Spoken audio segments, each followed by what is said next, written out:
আমার মতো ভর্তা লাভার কারা কারা আছেন সবাই কমেন্ট করে বলবেন। আর ভিডিওটা শেষ পর্যন্ত দেখবেন, অনেক টিপস অ্যান্ড ট্রিক্স আছে এই ভর্তার মধ্যে, যে আপনারা খেলে অনেক মুখে লেগে থাকার মতো ভর্তা, আর আপনাদের বারবার বানাই খেতে হবে।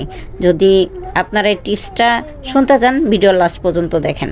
তো এই যে চলে আসলাম আমি, ধনেপাতা, শুকনো মরিচ, পেঁয়াজ মাখিয়ে আমি আলু ভর্তাটা মাখিয়ে নিলাম। দেন আমি এরপরে মাখাবো আমার নিজের গাছের মিষ্টি কুমড়া।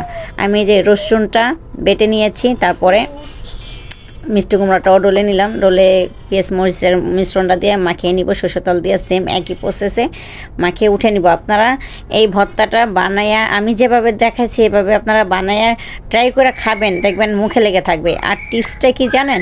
এই রসুনটা আপনারা ভর্তার মধ্যে রসুনটা দিবেন, দেখবেন মুখে লেগে থাকবে।